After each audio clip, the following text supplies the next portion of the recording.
Alhamdulillah,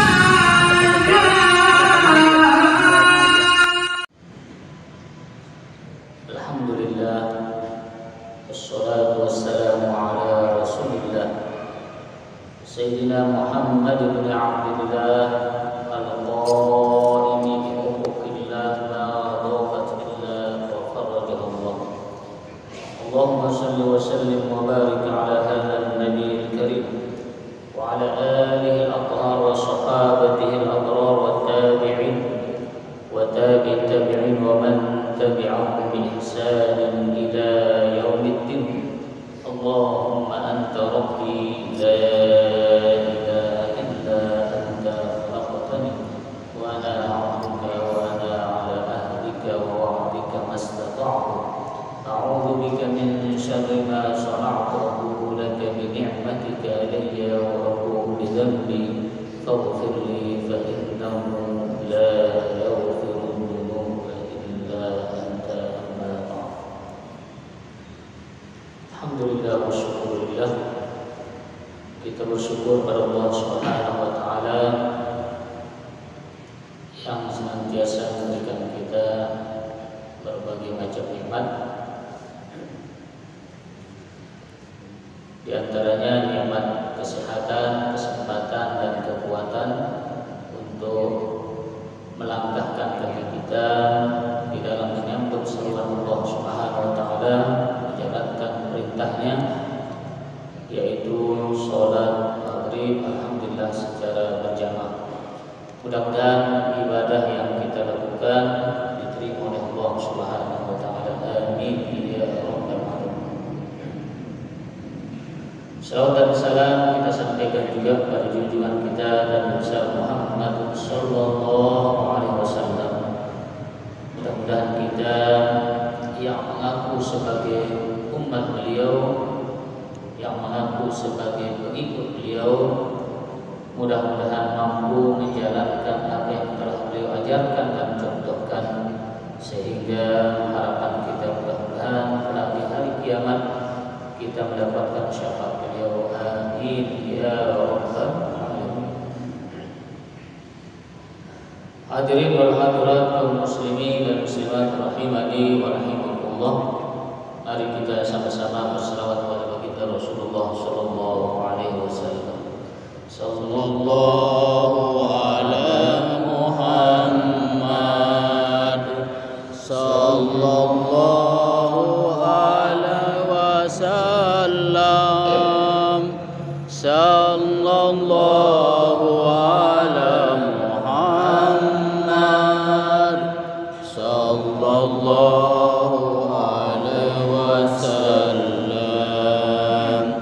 Ya Nabi salam alaika, ya Rasul salam alaika, ya Habib salam alaika.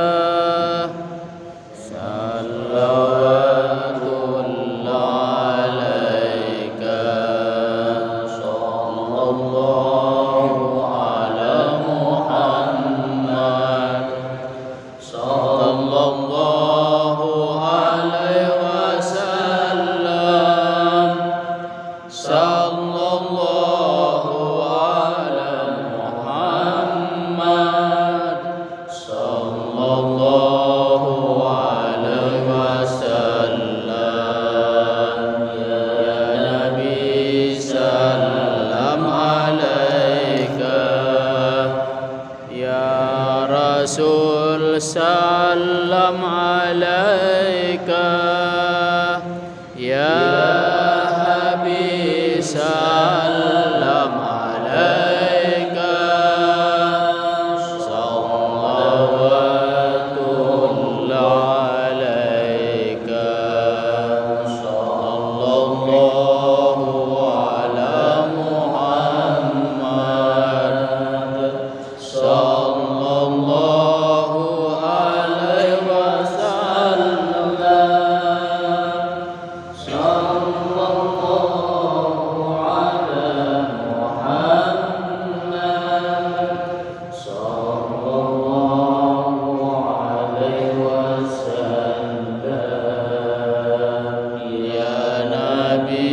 سلم عليك يا رسول سلم عليك يا حبيب سلم عليك صلوات الله عليك صل وسلم وبارك عليه وعلى آله. Kita lanjutkan kajian kita masih tentang adab berwudu, artinya wudu yang sempurna. Karena kita diperintahkan untuk asbigul wudu, sempurnakan wudu. Jadi jangan asal wudu tetapi tidak sempurna. Wudu yang biasa kita lakukan hanya menjalankan atau mengerjakan rukunnya saja, itu hanya menjadikan kita suci dari hadas kecil dan sah untuk melakukan ibadah sholat. Tetapi tidak kita dapatkan fadilah-fadilah yang lain. Seperti wudu ini untuk menggugurkan dosa, menghapus dosa-dosa yang telah lalu dan yang akan datang. Itu kalau kita lakukan dengan sempurna. Nah, pada pertemuan yang lalu kita sudah selesai pada pembahasan membasuh kaki. Nah, sudah selesai sampai doa-doanya. Nah, sudah kita bahas. Nah, untuk malam ini kita akan melanjutkan apa yang disampaikan oleh Imam Al-Ghazali di dalam kitab ini, namanya Bidayatul Hidayah. Faqala, beliau mengatakan, fa idza faraghta min al-wudu'i farfa' basaraka ila as-sama'. Maka apabila engkau telah selesai melaksanakan wudu, ini selesai sudah dari semua yang telah kita bahas pada sebelum-sebelumnya. Farfa' basaraka, maka angkatlah pandanganmu. Ini kita disuruh untuk menghadap langit, ila sama. Wa qul, dan bacalah doa setelah berwudu.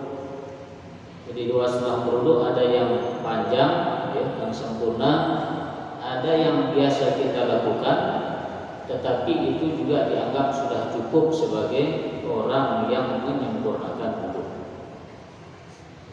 Nah, yang panjangnya doanya asyhadu an la ilaha illallah wahdahu la syarika lah wa asyhadu anna Muhammadan abduhu wa rasuluh. Subhanakallahumma wa bihamdik asyhadu an la ilaha illa anta amiltu su'an wa zalamtu nafsi astaghfiruka wa atubu ilaik faghfir li wa tub alayya innaka antat tawwabur rahim. Allahumma ij'alni minat tawwabin waj'alni minal mutatahhirin waj'alni min ibadikas shalihin waj'alni sabura syakura waj'alni adhkuruka katsiran wa usabbihuka bukratan wa asila. Nah, ini doa setelah wudu. Panjang ya. Nah, ini versi yang lengkapnya. Nah, tidak ada salah nih kita tahu yang lengkap. Kalau mengamalkan yang biasa juga tidak salah. Nah, yang terjemahkan dulu, asyhadu an la ilaha illallah. Aku bersaksi bahwasanya tidak ada Tuhan selain Allah. Nah, makna la ilaha illallah kalau diartikan oleh kata ulama tidak ada Tuhan selain Allah, itu artinya orang yang baru masuk Islam, baru masuk Islam, mualaf. Kalau diartikan asyhadu an la ilaha illallah, tidak ada Tuhan selain Allah. Tapi kalau orang yang sudah muslim, mukmin, bertakwa, sudah agak naik kelasnya, jadi bisa diartikan asyhadu an la ilaha illallah. Jadi bukan lagi tidak ada Tuhan selain Allah, tetapi tidak ada yang berbuat selain Allah. Tidak ada yang berbuat selain Allah. Kalau orang sudah sampai ke makam syahadah, seakan-akan melihat, menyaksikan Allah Subhanahu wa taala. Jadi semua yang terjadi ini dia melihat seakan-akan itu adalah Allah Subhanahu wa taala. Tidak ada yang membuat kaya selain Allah, tidak ada yang membuat miskin selain Allah, tidak ada yang menyehatkan selain Allah, tidak ada yang menghidupkan selain Allah, tidak ada yang meninggikan pangkat selain Allah. Semuanya diartikan itu. Makanya ketika orang zikir la ilaha illallah, jadi artinya variasi tergantung kebutuhan kita. Kalau kita sedang punya masalah, tidak ada yang menyelesaikan masalah selain Allah. Yang sedang punya hutang, tidak ada yang lunasi hutang selain Allah. Amalkan. Jadi makna la ilaha illallah ini bagi orang Islam yang sudah lama Islamnya. Tetapi kalau tidak ada Tuhan selain Allah saja, berarti baru masuk Islam. Nah, itu tingkatan kata Allah. Wahdahu la syarika, Allah yang Maha Esa, tunggal, la syarika, tidak ada sekutu bagi Allah Subhanahu wa taala. Wa asyhadu anna Muhammadan abduhu wa rasuluh, dan aku bersaksi bahwasanya Nabi Muhammad adalah hambanya dan rasulnya. Subhanakallahumma wa bihamdik, maha suci Engkau ya Allah dengan segala pujian. Asyhadu an la ilaha illa anta, aku bersaksi tidak ada Tuhan selain Engkau. Amil usu'an, aku telah melakukan keburukan. Wa zalamtu nafsi, dan aku telah menganiaya diriku. Astaghfiruka, aku mohon ampunanmu. Wa atubu ilaika, dan aku bertaubat kepadamu. Faghfirli, maka ampunilah aku. Wa tub alayya, dan berikanlah aku taubat. Innaka antat tawwabur rahim, karena sesungguhnya Engkaulah yang Maha penerima taubat dan Maha pengasih dan penyayang.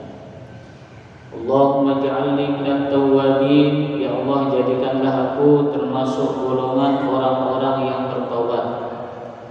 Waj'alni minal mutatahhirin, dan jadikanlah aku termasuk orang-orang yang suci zahir dan batinnya. Waj'alni min ibadikas sholihin, dan jadikanlah aku termasuk hamba-hambamu yang soleh. Waj'alni sabura, jadikanlah aku termasuk orang yang sabar.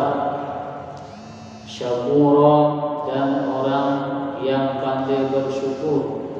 Waj'alni, dan jadikan aku adzkuruka katsira, orang yang banyak menyebut namamu, ini berzikir. Wa usabbihuka, dan bertasbih kepadamu, bukratan wa asila, pagi dan petang. Nah, itu doa. Tapi kalau kita biasa pakai yang ringkas ya. Lupa pakai apa doanya biasa setelah wudu? Lupa. Hah? Allahumma jannibna syaitan, itu bukan itu. Lain.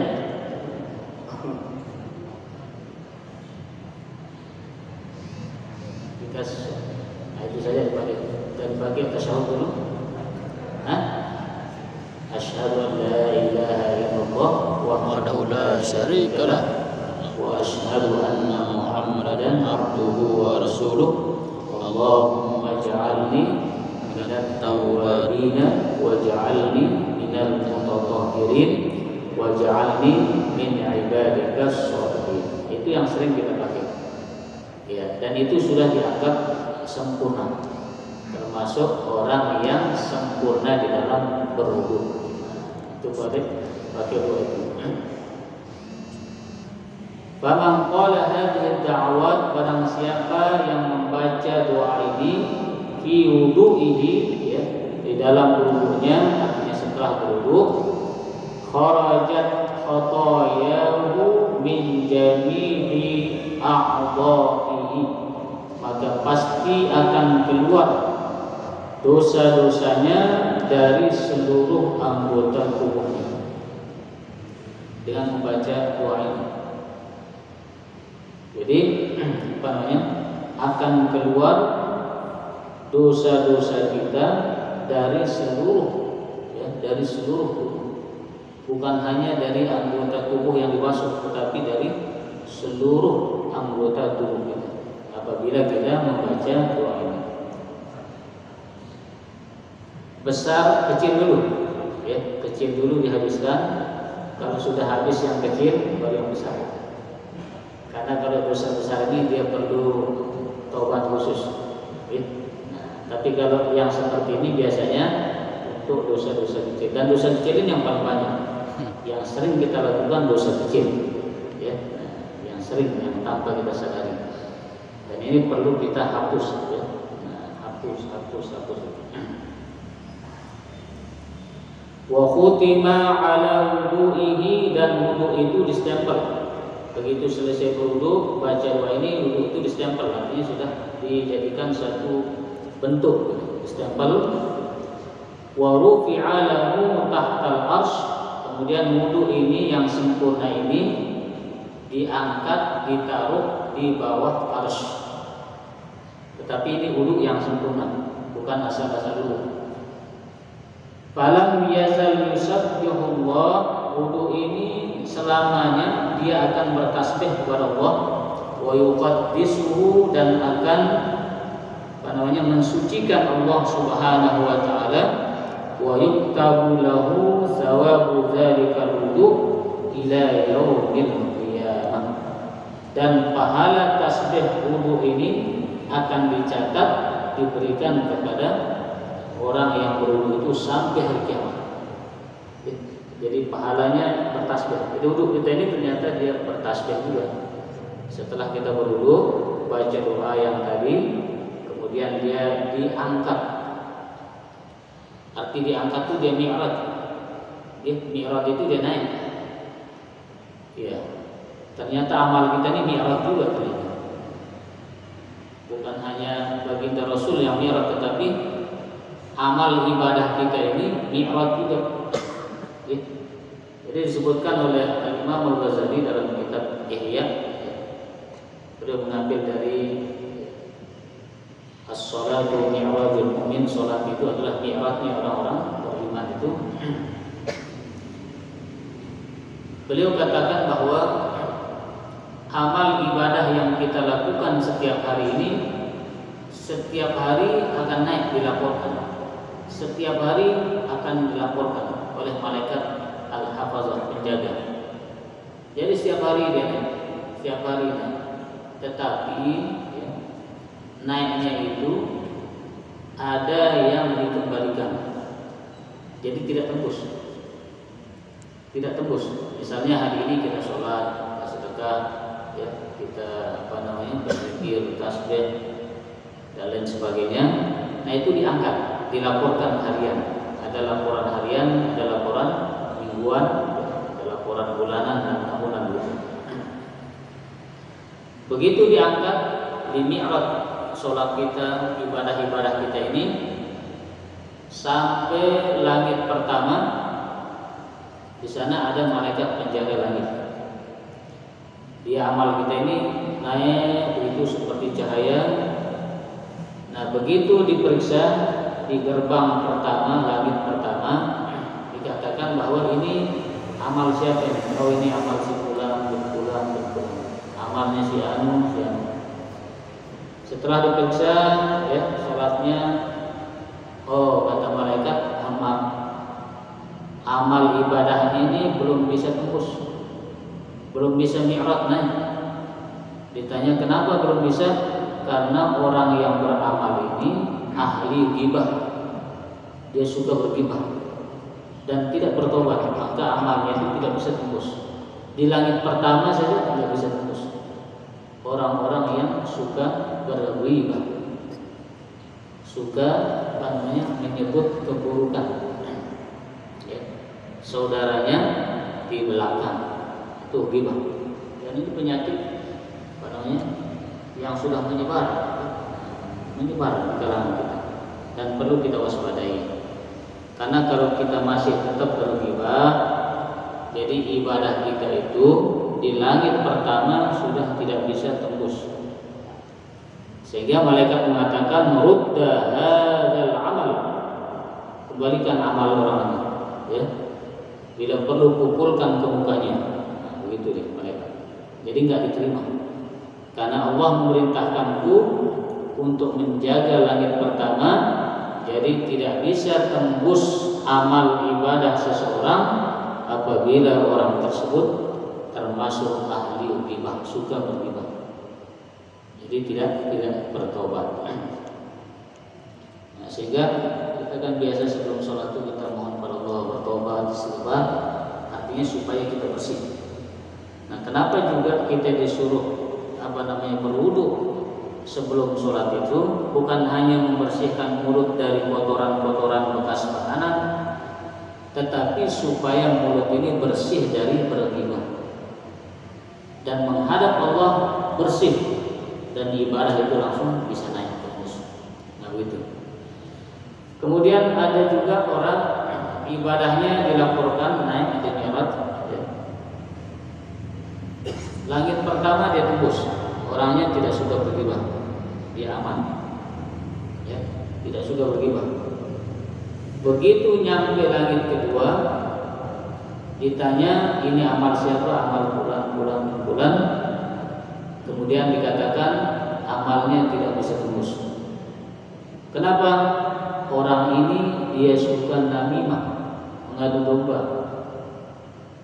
Dia orang yang sudah bagus, dia adu sehingga pecah dan bahkan berperang. Nah maka orang yang suka namimah, suka mengadu domba, itu amal ibadahnya walaupun bagus tidak bisa naik tembus ya, sampai langit kedua ditolak. Kemudian ada sebagian orang melakukan ibadah, langit pertama tembus, alhamdulillah, tidak suka berghibah. Langit kedua tembus, alhamdulillah, dia rajin, tidak suka namimah, tidak suka adu domba. Tetapi begitu sampai langit ketiga, malaikat katakan tidak bisa tembus. Kenapa? Karena orang yang beramal ini orang yang sombong. Di dalam hatinya dia sombong. Dia merasa paling hebat, paling pintar, paling pokoknya merasa paling daripada yang lain, dia sombong. Maka ibadah orang yang sombong akan tertolak di langit yang ketiga, tidak bisa tembus. Ibadah orang yang sombong, walaupun dia bagus ibadahnya, begitu dibawa oleh malaikat tidak bisa tembus di langit ketiga, suruh balikkan, tidak bisa naik. Kemudian sebagian orang bisa menahan diri dari 3 dosa ini. Tidak suka berghibah, langit pertama tembus. Tidak suka namimah, langit kedua tembus. Kemudian dia tidak sombong, langit ketiga tembus. Begitu naik langit keempat, ternyata ditolak. Apa penyebabnya? Orang yang beramal ibadah ini orang yang ujub. Dia ujub, merasa diri dia mampu ibadah itu karena kekuatannya. Dia lupa kalau dia mampu beribadah itu karena karunia dari Allah Subhanahu wa taala. Nah, itu orang ujub itu begitu. Dia mampu sholat misalnya 100 rakaat setiap malam, dia membanggakan diri, saya mampu sholat, saya mampu. Tetapi dia lupa kalau kekuatan itu datangnya dari Allah Subhanahu wa taala. Maka dia ujub. Nah, orang yang ujub, amal ibadahnya akan tertolak di langit yang keempat, tidak bisa diarah, tidak bisa naik.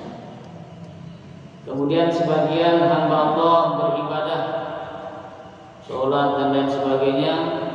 Langit pertama selamat, orangnya tidak suka ghibah. Langit kedua selamat, lolos, tidak suka namimah.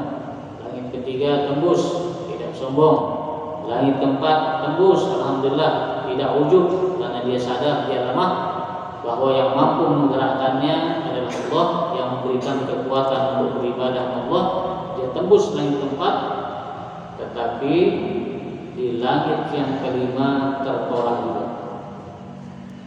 Kenapa ditolak kata malaikat? Karena orang yang beribadah ini walaupun tidak suka ghibah, namimah, tidak sombong, tidak ujub, tetapi orang ini suka hasad, iri, dengki. Penyakitnya di situ, sehingga di langit kelima tertolak, tidak bisa diharap. Dan penyakit hasad ini termasuk penyakit yang bisa dikatakan paling tua. Kenapa? Karena iblis dulu dia hasad iri kepada Nabi Adam. Makanya dia penyakit tua hasad ini. Dan penyakit hasad ini kata ulama tidak hanya menimpa orang awam, tetapi juga menimpa para ulama hasad ini. Para tuan guru, para asatidz juga bisa terjangkiti penyakit ini. Sehingga banyak tuan guru kan saling sikut, saling begitu kan. Gara-gara jamaah, gara-gara ya macam-macam itulah. Karena memang penyakit ini dia penyakit bisa dikatakan sudah paling tua gitu, ya, penyakit ini. Dan juga termasuk penyakit yang bahaya. Di dalam hadis juga disebutkan oleh baginda Rasulullah SAW bahwa hasad ini akan memakan ya, amal ibadah seseorang seperti api yang memakan kayu bakar. Ya, namanya hasad ini. Jadi sangat bahaya. Dan ini bisa menimpa siapa saja. Termasuk kita walaupun rajin ngaji bisa ditimpa. Melihat temannya naik jabatan, dia panas dingin, asap. Ya. Pokoknya nggak nyaman. Lihat temannya kekayaannya meningkat, kok dia yang sakit gitu. Dia sakit, nah, itu ada hasad. Dan kata ulama, di antara cara kita, penting saya sampaikan, di antara cara kita untuk mengobati hasad ini pertama memohon ya bantuan kepada Allah Subhanahu wa taala supaya disembuhkan. Karena Allah sendiri yang memerintahkan. Qul a'udzu birabbil falaq min syarri ma khalaq wa min syarri ghasiqin idza waqab wa min syarri naffatsati fil 'uqad wa min syarri hasidin idza hasad. Jadi Allah perintahkan kita mohon perlindungan dari pertama dari iblis ya. Qul a'udzu birabbil falaq min syarri ma khalaq, dari keburukan makhluk. Nah, ulama mengatakan yang dimaksud keburukan makhluk tidak ada makhluk yang paling buruk selain iblis. Ya, maka kita mohon perlindungan dari godaan iblis. Yang kedua, di dalam ayat ini kita diminta berlindung dari orang-orang yang suka apa namanya? Kalau bahasa kita dukun-dukun, sudah nyantet. Iya, yang suka nyantet, yang suka sihir itu lah, ya. Nafasatikin, upah itu, umbul-umbul itulah. Tapi bagaimana sistem mereka kita tidak tahu. Tapi yang jelas ada orang-orang yang diberikan ilmu untuk itulah mencelakai, ya, mencelakai. Dan kita mohon bantuan Allah. Karena kan mereka dari belakang kita tidak tahu, dia diam-diam, ya, dia diam-diam pasang sihir, pasang santet dan sebagainya. Kita nggak tahu, nggak gitu. Begitu juga yang ketiga, dari kejahatan orang yang hasad apabila dia hasad. Karena hasad ini kan di dalam hati orang, kita nggak tahu. Bisa jadi teman kita dekat dia iri kepada kita, hasad. Kita nggak tahu. Maka yang tiga ini karena dia gaib, kita tidak tahu, ya. Setan juga tidak tahu kita. Kemudian orang-orang yang suka santet kita tidak tahu, orang-orang yang hasad kita tidak tahu juga. Maka pertama untuk melawan sifat hasad ini pada diri kita, mohon kepada Allah supaya disembuhkan. Ikhtiarnya yang kedua, apabila kita hasad kepada orang, iri, dengki, ya, latih diri kata ulama untuk memuji orang yang kita hasad itu. Misalnya kita iri, hasad kepada Pak Lubis, ya, karena dia rajin misalnya dari marbot istiqomah. Karena ada orang yang hasad, maka cara mengobati sifat hasad itu puji Pak Lubis baik, Pak Lubis orang istiqomah dan seterusnya. Nah, siapapun yang kita hasad itu latih diri untuk memuji kebaikan, menyebut kebaikan. Dengan begitu dia akan terobati sedikit demi sedikit. Yang ketiga, kata ulama mengajarkan kita untuk mengobati penyakit hasad pada diri kita ini, setelah kita mencoba untuk memuji, menyebut kebaikan orang-orang yang kita dengki, yang ketiga adalah mendoakan kebaikan-kebaikan kepada orang yang kita dengki. Apabila kita mampu ini, dia akan terobati. Misalnya ada orang yang kita sangat dengki, iri kepadanya, maka ketika sholat sunat misalnya, doakan dia, mudah-mudahan dia tetap sehat walafiat, panjang umur, murah rezeki, semakin jaya, anak-anaknya sebagai anak-anak yang soleh dan soleha, dia mudah-mudahan mendapatkan husnul khatimah, masuk surga bighairi hisab. Kita doakan orang yang kita dengki itu. Nah, kalau kita mampu tiga ini, akan terobati sifat hasad itu. Tapi kalau kita tidak mampu, dia akan terus, ya, akan memakan diri kita. Karena orang yang hasad ini kadang-kadang tidur nggak nyenyak, makan nggak enak, ya, karena dia pikirkan orang yang dengki terus. Semakin kita iri, semakin sengsara kita. Semakin kita hasad kepada orang, kita yang semakin sengsara, bukan orang itu, ya, bukan orang. Maka kata orang, kalau ingin membakar orang yang hasad itu, lakukan apa yang dia benci. Semakin tingkatkan, ya, maka dia akan terbakar sendiri. Nah, tetapi untuk diri kita yang mengaji, mengobati hasad itu dengan, ya, minimal 3 tadi, gitu. Dengan 3. Kenapa? Karena amal ibadah orang-orang yang hasad itu di langit kelima akan ditolak, tidak bisa tembus di langit kelima, dia tidak bisa mi'raj. Kemudian ada sebagian hamba Allah, ya, dia bagus, ibadahnya bagus, langit pertama tembus sampai langit kelima dia tembus. Tidak suka hasad juga, orangnya bagus, dia paham, ya, bahwa semua itu sudah ditentukan oleh Allah Subhanahu wa taala. Ini diberikan lebih, ini sedang, ini kurang, semua itu adalah ketentuan dari Allah. Dia sadar. Tetapi yang keenam ini, dia tidak bisa tembus amalnya, kata ulama, karena orang tersebut tidak memiliki adamur rahmah, kurang kasih sayang kepada makhluk secara umum. Sehingga kan ada digambarkan, kan, ada pelacur masuk surga gara-gara ngasih minum anjing, karena ada rahmat, ya, kasih sayang dalam dia. Sebaliknya ada orang yang ahli ibadah, perempuan ahli ibadah solehah, dia masuk neraka gara-gara mengurung kucing dan tidak dikasih makan minum sampai mati. Artinya tidak ada rahmat, tidak ada kasih sayang. Melihat orang sedih, dia tidak sedih. Melihat orang susah, dia tidak susah. Tidak ada kasih sayang, artinya keras. Nah, orang seperti ini, ya, amal ibadahnya akan tertolak di langit yang ke-6. Kemudian selanjutnya beliau mengatakan ada orang ibadahnya bagus sampai langit keenam dia tembus, kasih sayang luar biasa. Tetapi di langit ketujuh tidak bisa tembus. Kenapa?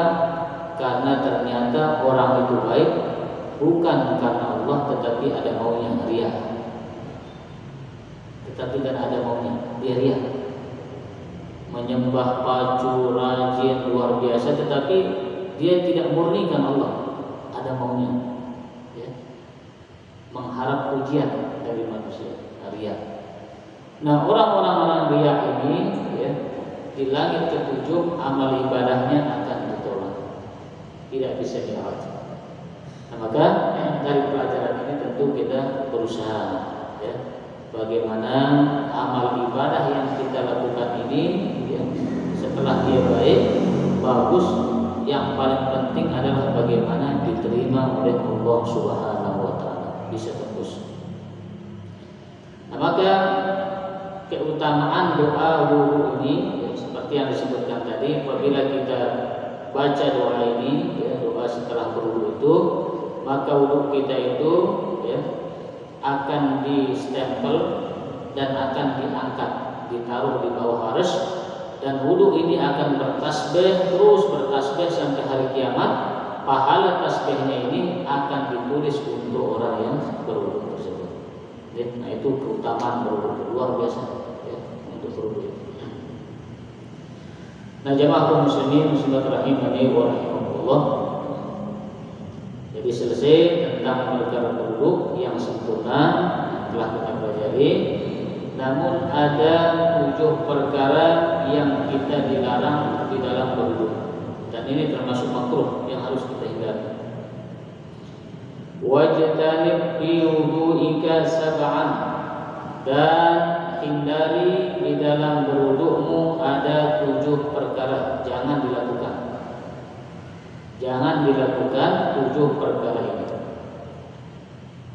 Yang pertama, wala la taqud yadaka fatarussul ma', jangan mengibaskan tanganmu sehingga air itu kering. Artinya setelah berwudu kan biasa kita lap lagi dia pakai anduk apa, jangan, itu makruh, ya. Biarkan dia itu, biarkan dia menjadi saksi. Jadi jangan setelah berwudu ambil handuk lap semuanya, jangan, itu dilarang. Ya, itu makruh, ya, itu makruh. Nah, itu kata beliau, jangan dilap bekas sisa-sisa air wudu yang ada di muka ataupun di anggota tubuh kita itu. Jangan dilap, biarkan saja, ya, biarkan. Ya, terkecuali misalnya ada hal yang menyebabkan kalau dia memang harus, ya, mengelapnya karena ada sebab faktor, ya, nah itu dibolehkan. Tetapi kalau normal-normal sebaiknya biarkan dia menjadi saksi. Kemudian yang kedua yang kita dilarang untuk melakukannya adalah wala talqin ra'saka wa wajhaka, jangan memukulkan, ya, air ke muka dan kepala. Ambil air, nah itu jangan, ya. Kayak untuk anak-anak kecil itu, ambil begitu di mukanya. Jadi seharusnya ambil air, ya langsung ditaruh, jangan dipukulkan, ya. Jangan dipukul, ambil tetap langsung urap. Itu dilarang, ya. Nah, itu dilarang kita lakukan. Maka yang dilakukan ambil air, biasa saja, jangan dipukulkan. Kemudian wala tatakallama fi asna'il wudu.